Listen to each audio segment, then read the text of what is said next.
इस कार्यक्रम के पुण्यार्जक हैं गुरु भक्त परिवार श्री वीरेंद्र कुमार जैन, पुत्र आनंद कुमार जैन, निर्मल कुमार जैन, पौत्र वेदांत जैन, 4/142 बालूगंज, आगरा, उत्तर प्रदेश।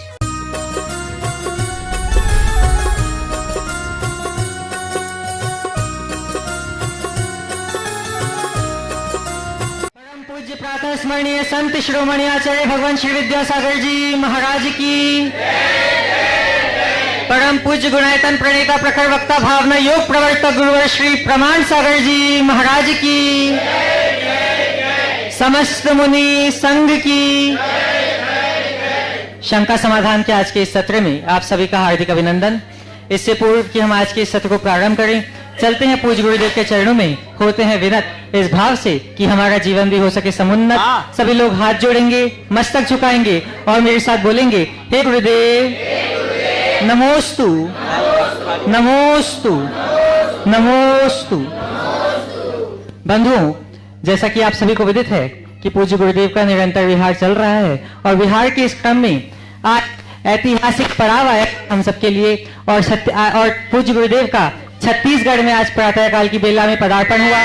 उन्हें दीक्षा के बाद यह प्रथम बार गुरुदेव छत्तीसगढ़ प्रांत में आए हैं और यह छत्तीसगढ़ के लिए तो सौभाग्य की बात है ही, हम सब छोटे छोटे गुरु चरणानुगामियों के लिए भी उत्सव की बात है, क्योंकि यह वह भूमि है जहाँ परम पूज्य श्रमण सूर्य आचार्य भगवान का संसर्ग पाकर नवीन कुमार ने प्रमाण की यात्रा शुरू की थी। आज के प्रथम प्रश्न में आमंत्रित कर रहा हूँ अंकुर जी जैन चिरमिरी से, जो प्रमाण सागर सेवा संघ के सदस्य हैं, और आपके बाद तैयार रहेंगे तनिष्क जी पांड्या। नमोस्तु महाराज जी, नमोस्तु नमोस्तु नमोस्तु। महाराज जी, मैं ये जानना चाहता हूँ कि हमारे शरीर में रत्नों का क्या असर होता है, या हमारी राशि में रत्नों का क्या असर होता है। कई बार ऐसा होता है ना कि आप ये रत्न पहन लो आपके साथ ऐसा हो जाएगा, ये रत्न यूज करो तो ऐसा हो जाएगा। तो वास्तव में रत्न का असर हमारे शरीर में होता है या हमारे प्रभाव में होता है कि नहीं?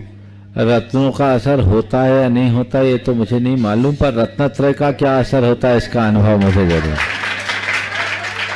समझ गया है। रत्न धारो, मुझे नहीं मालूम क्या होगा, पर रत्नत्रय धार लो तो पूज्य बन जाओगे, जीवन पवित्र हो जाएगा, पावन हो जाएगा। समझ गया। देखिए, रत्नों के संदर्भ में मैं एक बात कहना चाहता हूँ। रत्नों का कुछ प्रभाव नहीं पड़ता ये कहना भी ठीक नहीं है, और केवल रत्नों का ही प्रभाव होता है यह कहना भी ठीक नहीं। रत्नों से जब हमारे शरीर का संसर्ग होता है तो कुछ विशेष प्रकार की ऊर्जा प्रस्फुटित होती, विकिरण होता है, और वह ऊर्जा ब्रह्मांड की ऊर्जा के साथ हमारे शरीर की ऊर्जा का संतुलन बनाती है। तो इस प्रकार से रत्न धारण करने का कुछ प्रभाव पड़ता है, लेकिन आजकल इसमें पूर्णतः व्यावसायिकता आ गई जी, और इसलिए रत्न बेचने वाले तरह तरह के उपाय करने लगे हैं जो सुसंगत प्रतीत नहीं होता। ठीक है, चलिए। नमस्ते महाराज। अपना प्रश्न प्रस्तुत करेंगे तनिष्क जी पांडे और आपके बाद तैयार रहेंगी मेघा पाटनी जी। नमोस्तु माँ जी, नमोस्तु माँ जी, नमोस्तु माँ जी। इच्छामी छुलक जी, इच्छामी छुलक जी, इच्छामी छुलक जी। महाराज जी, मेरा प्रश्न ये है कि जब भी मैं पढ़ाई करने बैठता हूँ मेरे मन में हर टाइम फ़ोन का बात चलता है, तो ऐसा मैं क्या करूँ कि मेरे मन से फ़ोन देखने की इच्छा दूर हो जाए? तो पहला काम करो, कुछ समय के लिए फोन का त्याग कर दो, संकल्प ले लो कि मुझे फोन यूज ही नहीं करना। पहला प्रतिज्ञा में दिल रहो, समझ गए। और फिर बार बार रखो कि मुझे फोकस रखना है, मुझे पढ़ाई करना है, मुझे फोकस रखना है, मुझे पढ़ाई करना है, मुझे फोकस रखना है, मुझे पढ़ाई करना है। ये कमांड अपने मन को बार बार दोगे तो चीजें ठीक हो जाएगी। श्रीमती मेघा पाटनी जी और आपके बाद तैयार रहेंगे आलोक जी राय। गुरुदेव के चरणों में कोटि कोटि प्रणाम। छुल्लक श्री जी के चरणों में इच्छामी इच्छामी। गुरुदेव, मेरी एक जिज्ञासा है, कृपया समाधान करें। बिना किसी उम्मीद के एक तरफा रिश्ता कब तक निभाना चाहिए या निभाया जा सकता है? देखिए, रिश्तों में आशा, अपेक्षाएं, उम्मीद सब रहते हैं, लेकिन उम्मीद के बिना रिश्ता निभ नहीं सकता, ये बात सही है। पर आशा अपेक्षा की पूर्ति के अभाव में रिश्ता टूट जाना ठीक नहीं है। ठीक नहीं है। अपेक्षाएं रखो, पर उतनी ही सीमा में कि कदाचित उसकी पूर्ति ना हो तो स्वयं को उपेक्षित महसूस न करें। अपेक्षाओं की पूर्ति के अभाव में व्यक्ति जब खुद को उपेक्षित महसूस करने लगता है तो फिर मन में खटास आना शुरू हो जाती है। उससे बच्चे ने मुझसे सवाल किया, महाराज रात में रोटी खाने में पाप लगता है, कलाकंद खाने में पाप नहीं लगता। अगर आपने रात्रि भोजन त्याग के कंसेप्ट को ठीक तरीके से समझकर त्याग किया हो तो आपके सामने ये सवाल ही नहीं होगा। हम रात में भोजन क्यों छोड़ते हैं? केवल इसलिए कि सूर्य प्रकाश के अभाव में सूक्ष्म जीव जंतुओं की उत्पत्ति होती है और उनका हमारे भोजन में सम्मिलित होने की पूर्ण संभावना बन जाती, समाविष्ट हो जाती। तो वो हमारे भोजन में सम्मिलित होंगे तो हम हिंसा के भागीदार होंगे। तो रात में आप कुछ भी बनाओ, कुछ भी खाओ, हिंसा के भागीदार तो आप हो ही। इसलिए कायदे से रात में न कुछ खाना चाहिए न पीना चाहिए। यदि आप हिंसा से बचना चाहते हो तो रात्रि में खाने पीने की आदत से बाज आइए। प्राय लोग फलाहार की गली निकाल दिया और फलाहार को फुलाहार बना देते हैं। मैं तो कहता हूं रात में खाने की बात तो दूर की बात है, रात में प्रोसेस की हुई चीज को दिन में खाना भी दोषप्रद है। आप जो चीजें प्रोसेस कर रही हैं उसमें जीव हिंसा की संभावना है। और आजकल तो वैज्ञानिक इस बात पर बहुत जोर देते हैं। आप लोगों ने ऑटोफेजी और इंटरमीडिएट मील के बारे में समझा होगा, जाना होगा, सुना होगा, जिनको नोबेल प्राइज मिले। 2 भोजन के बीच में कम से कम 8 घंटे का अंतराल होना चाहिए, इंटरमीडिएट मील बोलता है। आप अपना शाम का भोजन कर लीजिए, फिर दूसरे दिन सुबह लीजिए। आप रात में कुछ भी खाते हैं और फिर सो जाते हैं तो पूरी बॉडी तो रेस्ट पे रहती है, पेट को रेस्ट नहीं मिलता। वो आपकी सेहत के विरुद्ध है। अच्छी जिंदगी जीना चाहते हैं, निरोगी और स्वस्थ होकर जीना चाहते हैं, इसलिए भी रात्रि भोजन से परहेज कीजिए। आप लोगों ने अक्षय कुमार का वो क्लिप सुना होगा, देखा होगा, देखा है? कौन है अक्षय कुमार? सुपरस्टार है ना। और रात में कुछ नहीं खाते, कुछ नहीं पीते, पता है आप लोगों को? शाम को कितने बजे के बाद? 6:30 के बाद। तो आप तो जैन हो, आप कहाँ हो? अधिक अच्छे लोग, हो सकता है इस सभा में बैठे 80 साल के बाबा भी रात का फलाहार चलता होगा। दृष्टि बदलिए। केवल खाने के लिए मत जिए, जीने के लिए खाइए तो ज्यादा अच्छा होगा। उपस्थित होंगी श्रीमती बबीता जी पाटौदी और आपकी बात तैयार रहेंगे श्रीमान अमित गंगवाल। नमोस्तु गुरुवर, नमोस्तु गुरुवर, नमोस्तु गुरुवर। गुरुवर, मेरा प्रश्न ये है कि एक गृहस्थ का धर्म क्या है? क्या मंदिर जाना, पूजा पाठ करना ही धर्म है या अपनी गृहस्थी संभालना भी? गृहस्थ का धर्म गृहस्थोचित कर्तव्यों का पालन करना। गृहस्थोचित कर्तव्यों में 3 चीजें आती हैं। गृहस्थों के लिए धर्म, अर्थ और काम, 3 पुरुषार्थों के मध्य सम्यक संतुलन बनाकर जीने का उपदेश दिया गया है। धर्माचरण करे, धार्मिक क्रियाकलाप करे, अपने आचार विचार और व्यवहार में धर्म को प्रतिष्ठापित करे, अर्थोपार्जन करे पर उस पर धर्म का नियंत्रण हो, अर्थात नैतिकता और प्रामाणिकता के साथ हिंसा मुक्त और शोषण मुक्त व्यवसाय करे। काम का आश्रय ले, लेकिन काम लंपट न बने धर्म के साथ।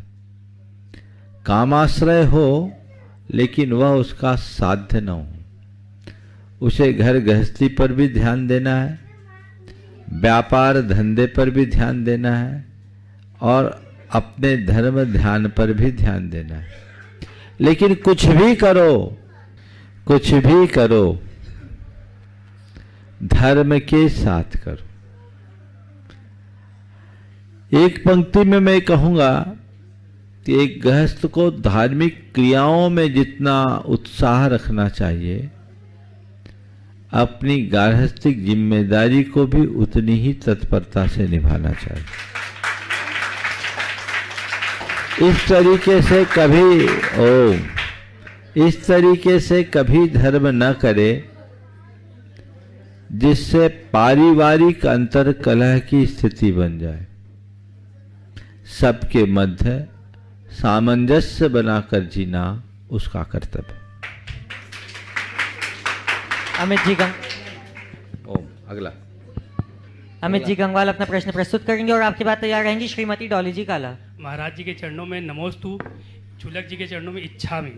महाराज श्री, मेरा प्रश्न ये है कि साधुओं का पाद प्रक्षालन कैसे होना चाहिए? जब हम छोटे छोटे थे तो पहले खाली जल से दिखते थे, किंतु आज केसर का पानी, ये फूल, आर्टिफिशियल रत्न, दूध, ये फूल, ये सब देखते कहाँ तक उचित है? ये देखिए, चरण प्रक्षाल तो जल से ही सुशोभित होता है। जिससे प्रक्षाल हो वो करो। अब आजकल लोगों ने अपना करना शुरू कर दिया। कुछ लोग रत्नों के नाम पर पत्थरा डालने लगे हैं, वो आर्टिफिशियल है सब, वो सब औचित्य विहीन है। जल से ही गुरु चरण का प्रक्षालन शुद्ध जल से सर्वोत्तम है और वही करना चाहिए। आजकल दूध से भी बहुत होता है। जल ही अच्छा है, दूध तो पीने के लिए अच्छा है। श्रीमती डॉली काला और आपकी बात तैयार रहेंगी रिद्धि पांड्या। गुरुदेव के चरणों में कोटि कोटि नमोस्तु नमोस्तु नमोस्तु। छुल्लक महाराज जी के चरणों में इच्छामि इच्छामि इच्छामि। भगवान, मेरा ये प्रश्न है कि हम संसार में रहते हुए राग, अप्रशस्त राग की ओर झुकाव ज़्यादा होता है, तो ऐसे में हम प्रशस्त राग की ओर कैसे वृद्धि करें जिसमें हमारे परिवार के साथ सामंजस्य बना रहे और हमारा कल्याण हो सके? अप्रशस्त से हटकर प्रशस्त की ओर बढ़ना है तो एक ही उपाय है, शुभ आलंबनों का संपर्क बढ़ाओ, अशुभ आलंबनों से यथासंभव बचो। नमोस्तु महर्षि, नमोस्तु।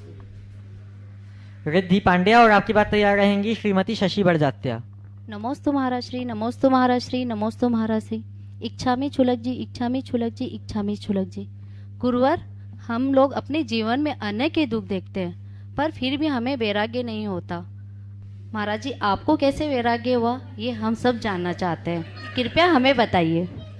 देखो, मैंने अनेक बार ये बात बताई है, मुझे तो वैराग हुआ ही नहीं, मुझे तो राग हुआ।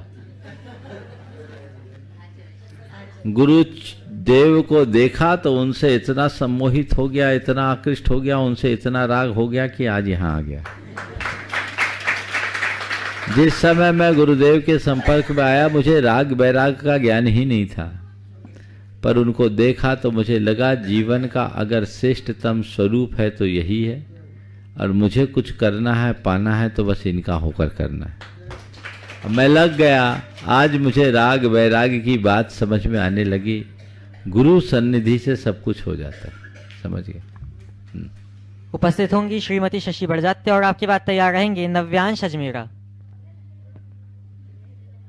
मुनिश्री के चरणों में नमोस्तु नमोस्तु नमोस्तु। आचार्य श्री के चरणों, छुल्लक जी के चरणों में इच्छामि। महाराज श्री, मेरा प्रश्न नहीं है, ये मेरी बहन हजारीबाग से भेजी है। वो बोल रही है कि हम लोग, हमारे पूर्वज कभी पुराने ज़माने में मंदिर बना के भूल गए, मतलब बाकी उनकी जो पीढ़ियाँ आई वो भूल गई कि कहाँ बना है, और जब उनको पता चला तब उनका पाद प्रक्षालन, अभिषेक और शांति धारा वगैरह पूजा शुरू हुई। तो जब तक उसकी शांति धारा पूजा वगैरह नहीं हुई तो क्या उसका दोष पीढ़ियों को लगेगा? अभी जो वर्तमान में पीढ़ी चल रही है उनको लगेगा? देखिए, मंदिर बनाने वाले ने मंदिर बना दिया, रख रखाव करने वालों का कर्तव्य है रख रखाव करें। मंदिर में कोई ना कोई तो पूजा अभिषेक कर ही रहा होगा। नहीं, हो ही नहीं रही थी पूजा वहाँ पे, पता ही नहीं था कि वहाँ मंदिर है। पूर्वज मतलब कहाँ की बात है? राजस्थान मंदिर था। हाँ। और पूजा अभिषेक किसी को पता नहीं। ये दुर्भाग्यपूर्ण है। अब देखिए, अब इसमें किसको क्या दोष लगा इस चक्कर में तो मैं नहीं पढ़ना चाहता, पर मैं ये कहना चाहता हूँ अब इस चीज को ऐसा सुनिश्चित कर दे कि अब भगवान की पूजा बेरोक टोक होते रहे। आपने अपनी स्थिति को जानते ही सुधार लिया, ये बहुत ही प्रशंसनीय बात है। और मैं चाहूंगा एक बार इनके परिवार का, बीरेन जी है क्या? खड़े हो जाओ, साथ में आ जाओ। आज इस परिवार का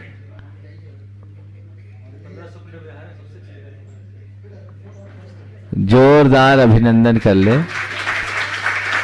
इस परिवार ने अपने द्रव्य से एक भव्य संत निवास का निर्माण कराया। आज प्रातःकाल छत्तीसगढ़ की सीमा में हमने प्रवेश किया। आप लोगों ने जिस उत्साह और उमंग का परिचय दिया वो इस बात का प्रमाण है कि छत्तीसगढ़ वासियों में, खासकर जसपुर वासियों में धर्म की भावना कूट कूट कर भरी हुई है। और जब अंदर आए, वहाँ से सीमा से मात्र 2 किलोमीटर पर इन्होंने जो संत निवास बनाया, बहुत ही प्रशस्त, साधुओं के विहार के सर्वथा अनुकूल। और आज इस परिवार ने, घोषणा कर दूं, इसे जैन समाज जसपुर को समर्पित कर दिया है। एक बार जोरदार अभिनंदन की। नव्यांश अजमेरा, और आपकी बात तैयार रहेंगी नैतिक गंगवाल। नमोस्तु महाराज जी, नमोस्तु महाराज जी, नमोस्तु महाराज। छामी छुलक जी, छामी छुलक जी, छामी छुलक जी। महाराज जी, मेरा प्रश्न यह है कि अगर कोई भी अनुष्ठान होता है तो महाराज जी और माता जी सक्रिय रूप से अनुष्ठान में सम्मिलित क्यों नहीं होते हैं? देखिए, मुनि महाराजों का, एरिकाओं का धर्म ध्यान करने का अपना तरीका है और गृहस्थों का अलग है। गृहस्थ लोग जो हैं प्रवृत्ति में जीते हैं, हम लोग निर्वृत्ति में जीते हैं। तो हम लोगों की भूमिका जितनी होती है हम लोग उसमें उतनी भागीदारी देते हैं। हम लोगों का काम उपदेश देना, प्रेरणा देना, मार्गदर्शन देना। आप लोगों का जो काम है वो आप लोग करें। नैतिक गंगवाल, और आपकी बात तैयार रहेंगी श्रीमान राजकुमार जी, सुधा देवी जी बड़जात्या। नमोस्तु महाराज श्री, नमोस्तु महाराज श्री, नमोस्तु महाराज श्री। महाराज श्री, मेरा प्रश्न ये है, क्या हम जान सकते हैं कि हम पिछले जन्म में क्या थे या फिर आने वाले जन्म में क्या बनेंगे? अगर जान सकते हैं तो कैसे, अगर नहीं जान सकते तो क्यों नहीं जान सकते? जान भी सकते हो, नहीं भी जान सकते। तो आप पिछले जन्म में क्या थे जानना चाहते हो? बता दूं? अभी बता सकता हूं। जानना चाहोगे? पिछले जन्म में हम क्या थे पता है? कौन से जन्म का पूछना चाहते हो? इसके पीछे और उसके पीछे न जाने कितने जन्म हो गए ना। हम लोग अपने अतीत जन्म में बस 4 गति और 84 लाख योनियों में ही थे, इससे बाहर नहीं थे।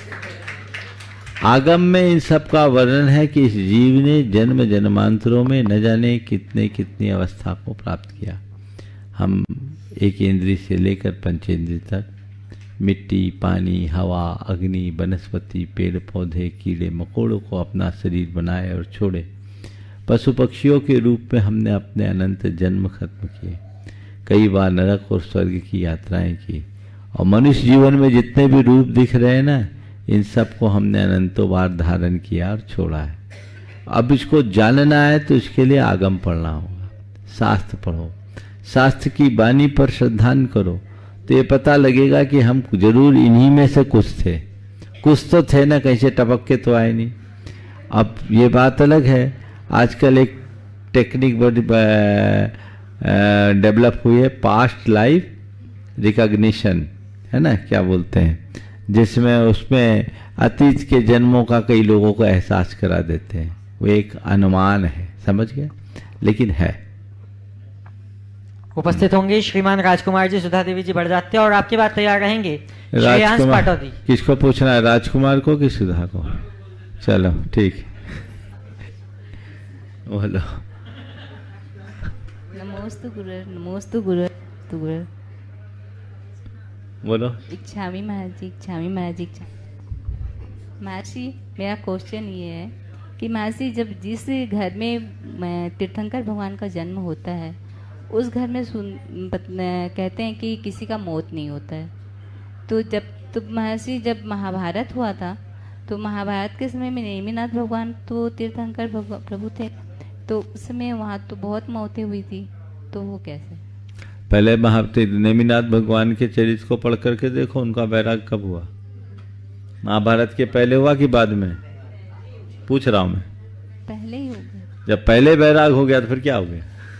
समझ गए? चलिए अगला श्रेयांश पाटौदी, और आपकी बात तैयार रहेंगी मालती दोषी जी। नमोस्तु महाराष्ट्री, नमोस्तु महाराष्ट्री, नमोस्तु महाराष्ट्री। महाराष्ट्री मेरा प्रश्न ये है कि किसी भी महाराष्ट्री से अगर किसी जीव की हिंसा होती है तो क्या महाराष्ट्री को भी पाप लगता है? क्या महाराज जी पाप फ्री है क्या? अगर उनके जाने में होगी तो पाप लगेगा, अनजाने में हो तो बात जुदी है, और पाप लगता है तो वो भी उसका प्रायश्चित करके शोधन करते हैं। नमोस्तु महाराष्ट्री। मालती दोषी जी उपस्थित होंगी और आपकी बात तैयार रहेंगे रचित बड़जात्या। गुरुदेव नमोस्तु नमोस्तु नमोस्तु, इच्छामि इच्छामि इच्छामि। हमें सम्यक दर्शन हम कैसे प्राप्त करें? सम्यक दर्शन प्राप्त करना है तो देव शास्त्र गुरु की सन्निधि में रहो, शास्त्र का अध्ययन करो, तत्व का अभ्यास करो, धीरे धीरे भावना भाने से सम्यक दर्शन की उपलब्धि होगी। अब उपस्थित होंगी रचित बड़जात्या और आपकी बात तैयार रहेंगे श्रीमान रतनलाल जी गंगवाल। गुरुवर के चरणों में नमोस्तु नमोस्तु नमोस्तु, चुलक जी के चरणों में इक्षामि इक्षामि इक्षामि। महाराज जी कहते हैं कि शुद्ध वस्त्रों में कलश अभिषेक करना चाहिए, लेकिन आजकल लोग इनर गंजी ये पहन के करते हैं, ये कितना उचित है? देखिए ठंड की अधिकता में इन सब का प्रयोग करते हैं तो उन्हें रोकना ठीक नहीं तो लोग पूजा अभिषेक करना ही बंद कर देंगे, है ना। पर वो धुला होना चाहिए, शुद्ध होना चाहिए। इनर वगैरह भी मंदिर के अलग रखे जा सकते हैं, सोले में रखे जा सकते। पुराने समय में लोग कोरा कपड़ा नहीं, बिना सिला कपड़ा पहनते थे, अखंड वस्त्र कहलाते थे। सिले वस्त्र को खंड वस्त्र कहने लगे, लेकिन आजकल तो धोती सिली सिलाई पहनने लगे। तो ये चीजें हैं, इसमें जितना शक्य उतना करो। उपस्थित होंगे रतनलाल जी गंगवाल और आपके बात तैयार रहेंगी प्रीति गंगवाल। नमोस्तु भगवान, नमोस्तु भगवान, नमोस्तु। ये शांति धारा करने के बाद में, शांति धारा जब कर रहे हैं उस टाइम पे छिंदी छिंदी बिंदी बिंदी बोलते हैं तो मुंह का थूक बाहर निकलता है, या उसको पाप लगेगा कि क्या है? अगर भगवान पर पड़ रहा है तो महासाधना है। छिंद छिंदी की धारा लोग करते हैं, इसका मतलब है छेद दो, छेद दो, भेद दो, भेद दो, छिन्न भिन्न हो जाए। मैं तो इसकी जगह दूसरी शांति धारा को ज्यादा वरीयता देता हूं, जिसमें सर्व शांति भवतु की कामना है, सब अपने आप हो जाएगा। उपस्थित होंगी प्रीति जी गंगवाल और आपकी बात तैयार रहेंगे श्रीमान भागचंद जी अजमेरा, अध्यक्ष जशपुर जैन समाज।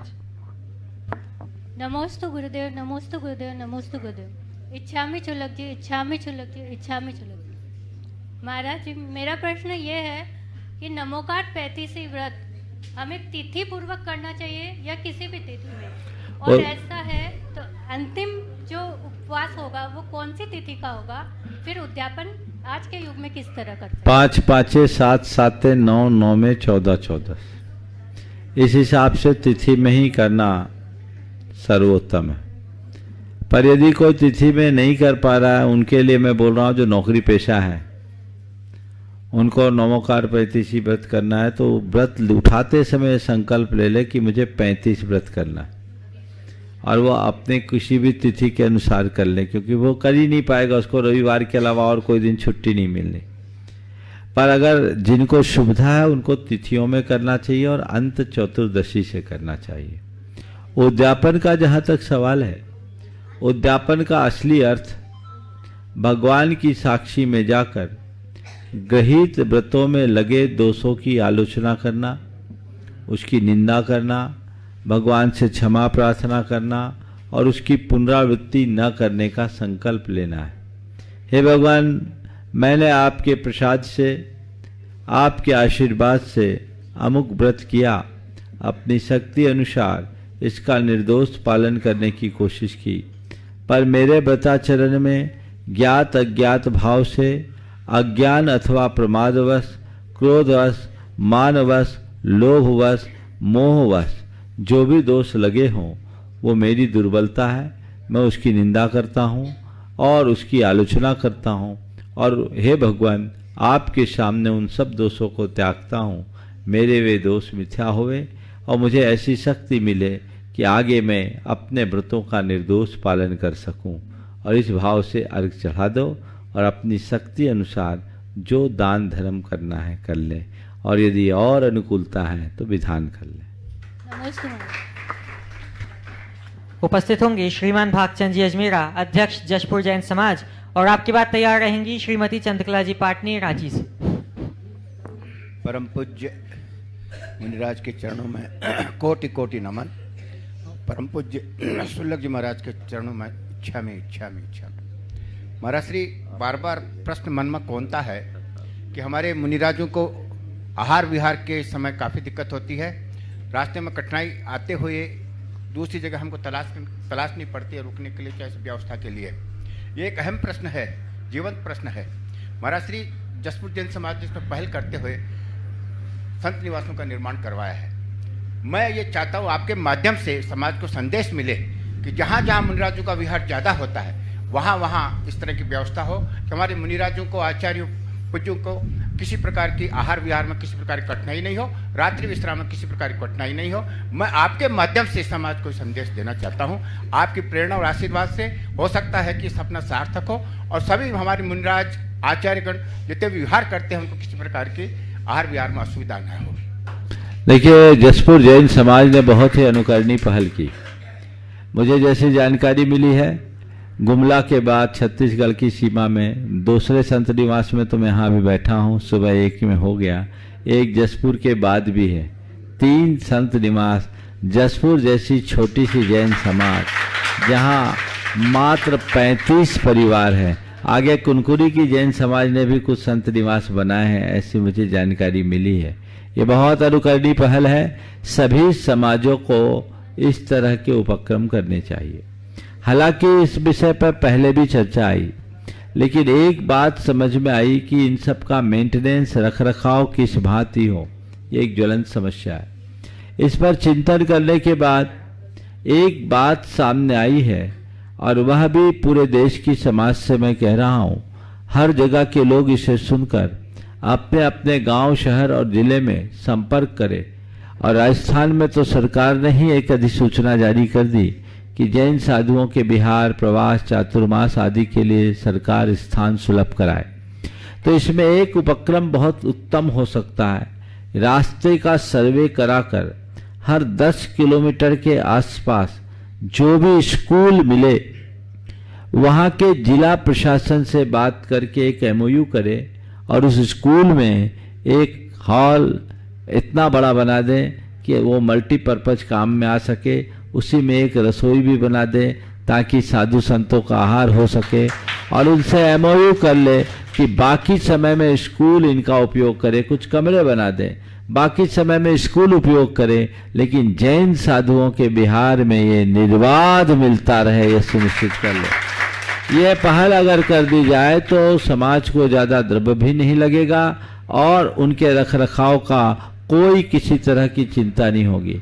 इसी तरीके से अन्य समाज बंधुओं के जो धार्मिक या पारमार्थिक स्थान हैं उनमें भी अगर रास्ते के बिहार के पड़ाव में होता है, कुछ स्थान दिखते हैं तो वहाँ एक कार्य कर देना चाहिए। जैसे कल मैं जहाँ रुका था वो एक धार्मिक स्थल था, वहाँ के सज्जन ने मुझसे बड़ी विनम्रता पूर्वक कहा, उस समय जसपुर के लोग चले गए थे, कि महाराज जी वर्षों से यहाँ मुनि महाराज आते हैं, रहते हैं, हमारे पास छोटी सी जगह है, कई बार हमें बड़ी शर्मिंदगी लगती है कि हम उनके अनुकूल व्यवस्था नहीं बना पाते। अगर यहाँ पर ऊपर 2 कमरे बनवा दिए जाए तो हमें कभी असुविधा नहीं होगी, हम उनका उल्लेख करेंगे और साधु संतों के लिए हर्षित होंगे। तो ये जसपुर जैन समाज की जिम्मेदारी है कि उस स्थान पर भी यदि आप ये उनके प्रस्ताव को पूरा कर दे तो अति उत्तम होगा। यह उदाहरण मैं केवल इसलिए दे रहा हूँ कि ऐसी संभावनाएं पूरे देश में होगी।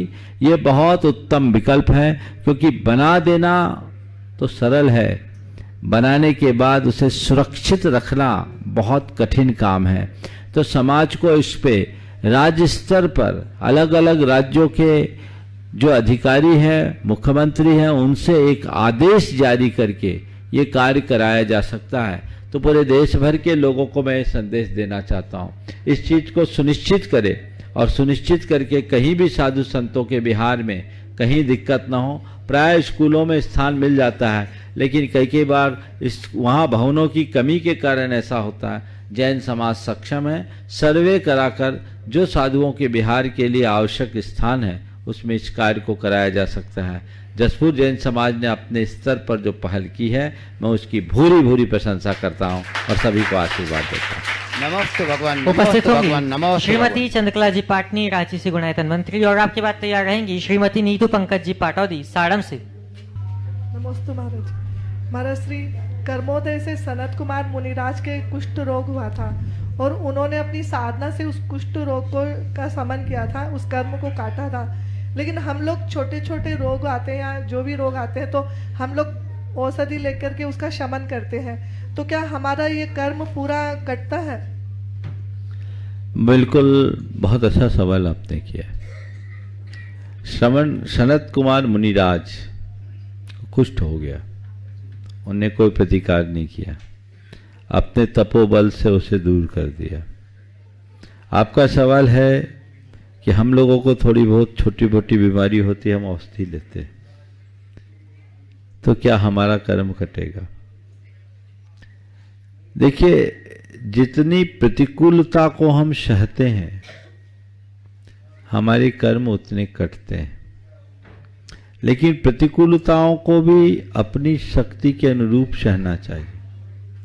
सनत कुमार मुनिराज के पास इतना तपोबल था कि उन्होंने सब सहन कर लिया। हम आप सामान्य प्राणियों के पास उतना सहन नहीं है, तो प्रतिकार करना पड़ता है। प्रतिकार नहीं करोगे तो जो संयम पाल रहे वो भी नहीं कर पाओगे। तो प्रतिकार एक दुर्बलता है, लेकिन प्रतिकार करने के बाद भी कर्म कट सकते हैं यदि मन में क्षमता हो। दवाई खाओ और क्षमता रखो तो बीमारी जल्दी जाएगी और कर्म भी कटेंगे, और दवाई भी खाओ और आकुलता करो तो बीमारी लंबी चलेगी और कर्म भी नहीं कटेंगे। तो कर्म का उदय आए, कर्म को भोगो मत, कर्म को काटो। कर्म को भोगने में और कर्म के को काटने में मौलिक अंतर है। कर्म को भोगने का मतलब है रो धोकर कर्म को भोगना। रे भगवान, बीमारी आ गई, अब क्या करे, मेरा सब छूट गया, मुझसे कुछ बनता ही नहीं, दवाई नहीं लग रही, इतने दिन से परेशान है, क्या करूं। ये क्या है? कर्म को भोगना, जिसमें आकुलता हो और इसमें नया कर्म साथ साथ बंधता है। लेकिन बीमारी आई है, जाएगी, धीरे धीरे जाएगी, एक दिन में तो जाएगी नहीं। ठीक है, बीमारी तन को है, मुझे नहीं, ठीक, मैं इलाज कराऊंगा, मेरे हाथ में चिकित्सा है, आरोग्य नहीं। अब बीमारी जब जानी होगी तभी जाएगी, मुझे क्षमता रखना है। ये बीमारी नहीं, मेरे कर्म काटने का निमित्त बनकर आई है, ये कर्म को काटना है। मन में क्षमता हो, इसलिए मैं सभी से कहता हूं, कोई बीमारी आए, तुम अपना इलाज करने से पहले मेरी एक दवाई खाओ, एक खुराक खानी है, और कोई भी दवाई हो, रामबाण इलाज है। पहले वो खा लो, उसके बाद तुम्हें जो करना है करो। बता दूं, खाते ही आराम मिलता है। उस दवाई का नाम है संतोष बटी। संतोष बटी खाइए, तत्काल आराम पाइए। तो पहली खुराक ले लो, उसके बाद हाँ सबको खुले 24 घंटे दे रहे, ले लो सब, अभी ऑनलाइन उपलब्ध है ना। तो ये अंतरंग में आ जाए तो जीवन बदल जाए। हाँ। उपस्थित होंगे श्रीमान पंकज जी नीतू जी पाटौदी साड़म से, जो इस विहार के क्रम में संघ की वैयावृत्ति में अपनी महत्वपूर्ण भूमिका निभा रहे हैं। बंधुओं, मैं चाहूंगा कि आप करतल ध्वनि से इनकी अनुमोदना करें और आपके बाद तैयार रहेंगे श्रीमती ज्योति गंगवाल। परम श्रद्धेय गुरुवर के चरणों में मेरा बारंबार नमोस्तु नमोस्तु नमोस्तु महाराज जी। इच्छा में महाराज जी, वंदना भैया जी। महाराज जी, बर्तन जब साथ में रहते हैं तो ठनकते हैं, ठीकरे कहलाते हैं, पर चूड़ी जब साथ में रहती है तो खनकती है। चूड़ी जब साथ में रहती है खनकती है, श्रृंगार के काम आती है। तो हम अपने जीवन को ऐसे कैसे बनाए कि हमारा जीवन ठनके नहीं खनके। देखिए, बहुत अच्छी बात आपने की। बर्तन ठनकते हैं, चूड़ी खनकती है। इसकी वजह बताऊं? बर्तन इसलिए ठनकते हैं क्योंकि वो एक साथ नहीं रहते, अलग अलग रहते हैं। और चूड़ियां इसलिए खनकती है क्योंकि हाथ से बंधी रहती है। जो एक से बंधा उसमें खनक होगी और जो बट गया उसमें ठनक होगी। इसलिए अपने जीवन में खनक चाहिए तो एक के साथ बने रहो। नमोस्तु महाराज। उपस्थित होंगी श्रीमती ज्योति गंगवाल और आपके बाद तैयार रहेंगी निशा जी गंगवाल। गुरुवर के चरणों में त्रिवार नमोस्तु नमोस्तु नमोस्तु। छुलक जी को इच्छामी इच्छामी इच्छामी, भैया जी को वंदना। गुरुवर, मेरा प्रश्न यह है कि हम संसारी प्राणी हैं। संसार में रहते हुए निरंतर हमें कर्मों का बंध होता है, पल पल पर कर्म बनते हैं। हम ऐसा क्या करें जिससे ये कर्म कम बंधे? कर्म कम बंधे तो उसका एक ही उपाय है, जितना बन सके सावधानी रखो, अप्रमत्तता रखो। कर्म तो बंधेंगे पर पाप में रुचि कम करो और धर्म में रुचि बढ़ाओ। धर्म रुचि से पुण्य बढ़ेगा और पाप रुचि मंद होने से पाप घटेगा। नमोस्तु। अगला निशा जी गंगवाल और आपके बाद तैयार रहेंगी प्रज्ञा पांड्या। हो गया, चलो जल्दी जल्दी। महाराज श्री के चरणों में कोटि कोटि नमन। नमोस्तु नमोस्तु नमोस्तु। बोलिए। अरे महाराज श्री, अब हम लोग जैसे माला फेरते हैं तो मन इधर उधर बहुत भटकता है। ओम। मन स्थिर नहीं रहता है माला में। और कितनी बार तो हम लोग बहुत बहुत माला के नियम भी ले लेते हैं, आज 10 फेरेंगे, आज 15 फेरेंगे, लेकिन जब एक माला में भी मन नहीं लगता है तो इसमें क्या है? आप माला किस लिए फेरते हैं? पुण्य का मेरे सवाल का उत्तर दीजिए। माला किस लिए फेरते हैं? मन की शांति के लिए। मन को लगाने के लिए ना। तो मन लगाइएगा तब ना लगेगा। 24 घंटे तो हम कहीं ना कहीं अपने मन को लगाए रखते हैं। माला फेरते हैं उस समय मन को मौका मिल जाता है, भाग जाता है इधर उधर। तो मन को पकड़ो, उसको माला में लगा दो कि अभी माला फेर, तेरी बात बाद में सुनेंगे। और उसका एक तरीका है। माला है क्या किसी के पास? चलो माला फेरे ना, तो जैसे माला के प्रत्येक मणके में प्राय नमोकार की माला फेरते हैं। नमो अरिहंतानम, नमो सिद्धानम, नमो आयरियानम, नमो वज्रायनम, नमो लोए सब साउनम।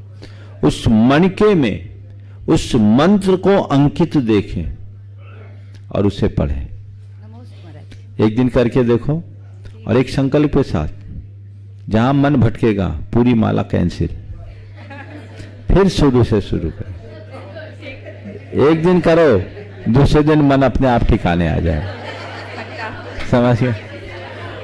चलिए। ओम। हाँ, अगला नाम उपस्थित होंगी प्रज्ञा पांड्या और आपके बाद तैयार रहेंगी व्रति जैन। हो गया, जल्दी। नमोस्तु महाराज जी, मेरा प्रश्न यह है कि आपने जैसे बताया, बोलो बोलो। जैसा कि आपने बताया था कि औरतों को गर्भगृह में जाना मना है, पर जो पुरुषों अगर 2 दिन के कपड़े पहनकर भी गर्भगृह में जाते हैं तो क्या ये शुद्धि है? बिल्कुल नहीं है, शुद्धि से ही जाना चाहिए। 2 दिन के वस्त्र वालों को तो प्रवेश ही नहीं देना चाहिए। गर्भगृह में 16 के वस्त्र वालों को ही प्रवेश मिलना चाहिए। और अगर पैंट शर्ट पहन के गए? नहीं जाना चाहिए, व्यवस्था बनानी चाहिए। बल्कि मैं एक सलाह दूंगा, मंदिर के गर्भगृह की ऊर्जा को अच्छी अखंड बनाए रखना चाहते हैं तो गर्भगृह के भीतर माली को भी प्रवेश मत करने दीजिए, उसकी सफाई आप लोग खुद कीजिए, उसे अपनी पूजा का अंग मानिए, सर्वोत्तम है। व्रती जैन और आपकी बात तैयार रहेंगे रविकांत जैन।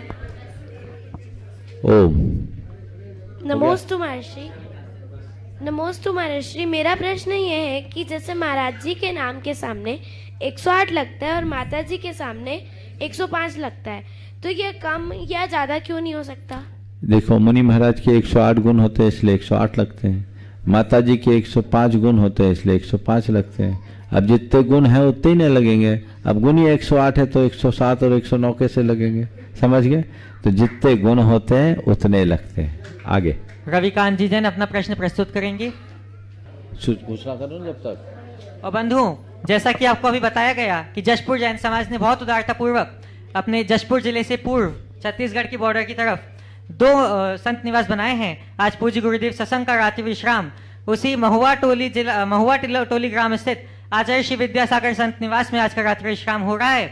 और कल जशपुर जैन समाज के लिए बहुत उमंग और उत्साह का दिन है, क्योंकि परम पूज्य गुरुदेव का कल प्रातःकाल में जशपुर नगर में मंगल प्रवेश होने जा रहा है। ओ, चलिए जल्दी। महाराज श्री के चरणों में बार बार नमोस्तु नमोस्तु नमोस्तु।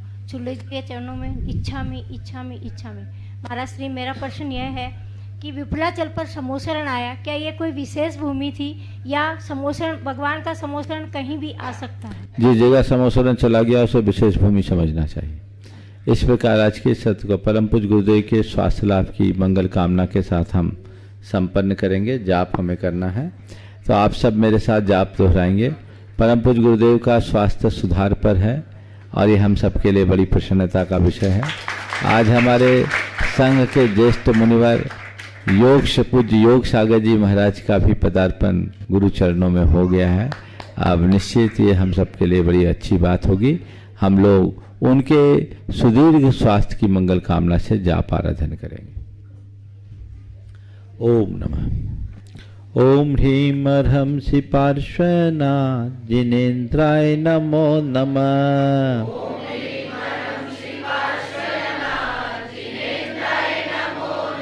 ओम ह्रीम अर्हं सि पार्श्वनाथ जिनेन्द्राय नमो नमः। ओम ह्रीम अर्हं सि पार्श्वनाथ जिनेन्द्राय नमो नमः।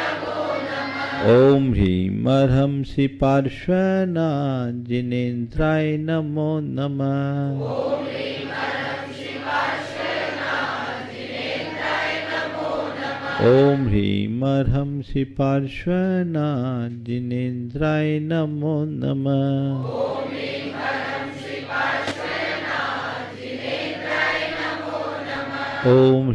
अर्हं सि पार्श्वनाथ जिनेन्द्राय नमो नमः।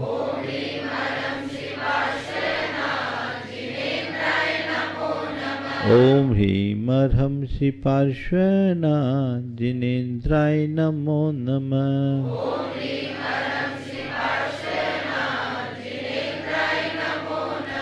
ओम ह्रीम अर्हं सि पार्श्वनाथ जिनेन्द्राय नमो नमः।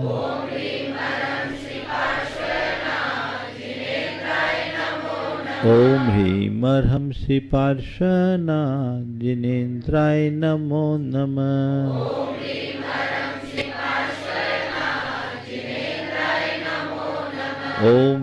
अर्हं सि पार्श्वनाथ जिनेन्द्राय नमो नमः।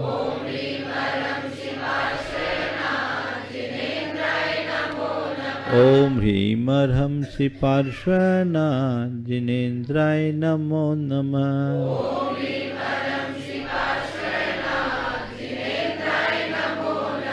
ओम ह्रीम अर्हं सि पार्श्वनाथ जिनेन्द्राय नमो नमः। ओम ह्रीम अर्हं सि पार्श्वनाथ जिनेन्द्राय नमो नमः। ओम ह्रीम अर्हं सि पार्श्वनाथ जिनेन्द्राय नमो नमः।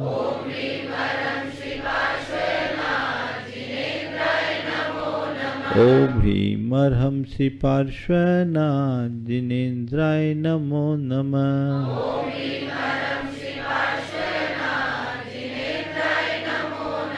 ओम ह्रीं अर्हंसि पार्श्वनाथ जिनेन्द्राय नमो नमः।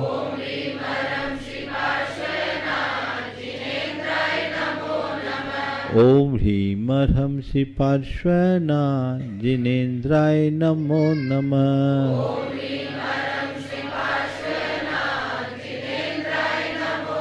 ओम ह्रीं अर्हंसि पार्श्वनाथ जिनेन्द्राय नमो नमः।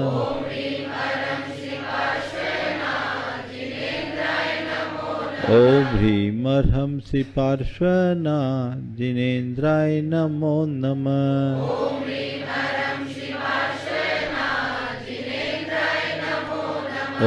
ह्रीं अर्हंसि पार्श्वनाथ जिनेन्द्राय नमो नमः।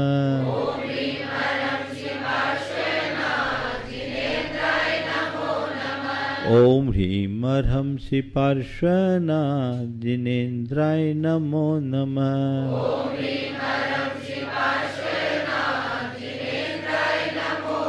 ओम ह्रीं अर्हंसि पार्श्वनाथ जिनेन्द्राय नमो नमः। ओम ह्रीं अर्हंसि पार्श्वनाथ जिनेन्द्राय नमो नमः।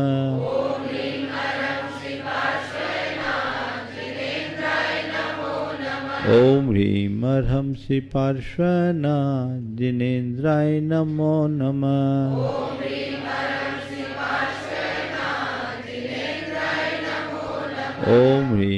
नमः।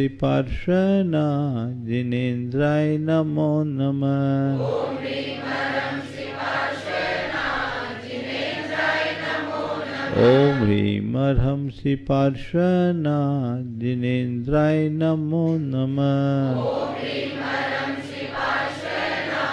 नमः। ओम ह्रीं अर्हंसि पार्श्वनाथ जिनेन्द्राय नमो नमः। ओम ह्रीं अर्हंसि पार्श्वनाथ जिनेन्द्राय नमो नमः।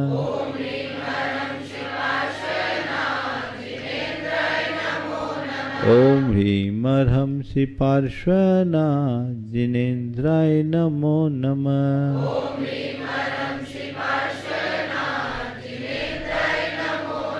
ओम ह्रीं अर्हंसि पार्श्वनाथ जिनेन्द्राय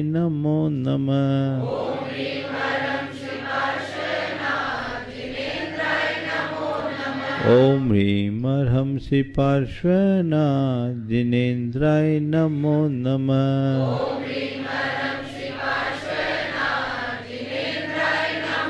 ओम ह्रीं अर्हंसि पार्श्वनाथ जिनेन्द्राय नमो नमः। ओम ह्रीं अर्हंसि पार्श्वनाथ जिनेन्द्राय नमो नमः।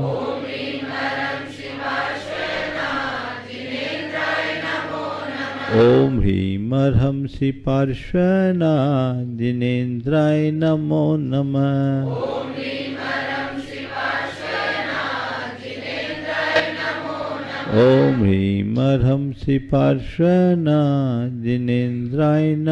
नमः। ओम ह्रीं अर्हंसि पार्श्वनाथ जिनेन्द्राय नमो नमः।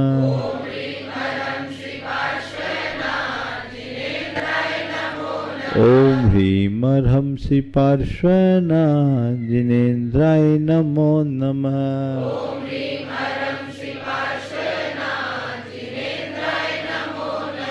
ओम ह्रीं अर्हंसि पार्श्वनाथ जिनेन्द्राय नमो नमः।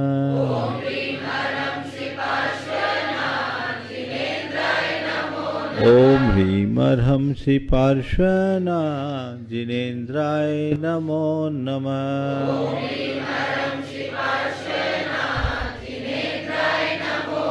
जय बोलो चिंतामणि श्री पार्श्वनाथ भगवान की। परम पूज्य आचार्य गुरुवर श्री विद्यासागर जी महाराज की। परम पूज्य गुरुवर श्री प्रमाण सागर जी। उदित हुआ एक सूर्य धर्म का, फैला धर्म प्रकाश, गुरु प्रमाण की ज्योति से चमके धरा आकाश, गुरु विद्या के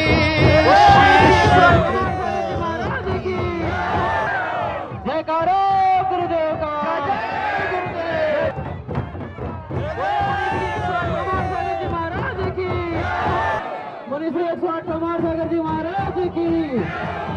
छत्तीसगढ़ की वसुंधरा में गुरु प्रमाण हैं आए, जन जन हर्षित कण कण हर्षित, भक्तों के भाग्य जगाए। नदियों की कलकल धारा भी आगवानी को आई, विद्या गुरुवर के दर्शन की सबने लगन लगाई। माँ सोहनी के लाल, पिता सुरेंद्र के लाडले बन गए, देखो एक मिसाल।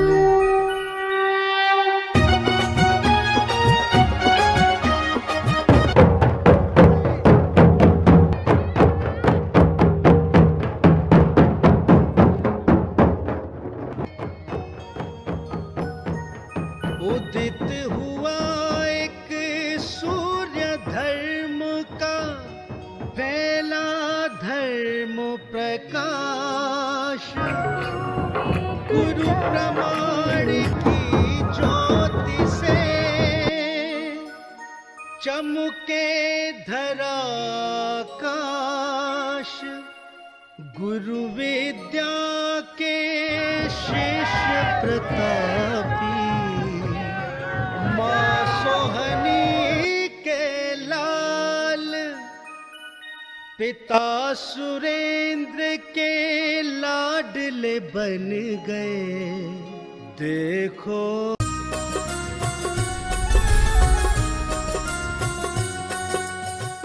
इस कार्यक्रम के पुण्यार्जक थे गुरु भक्त परिवार श्री वीरेंद्र कुमार जैन, पुत्र आनंद कुमार जैन, निर्मल कुमार जैन, पौत्र वेदांत जैन, 4/142 बालूगंज, आगरा, उत्तर प्रदेश।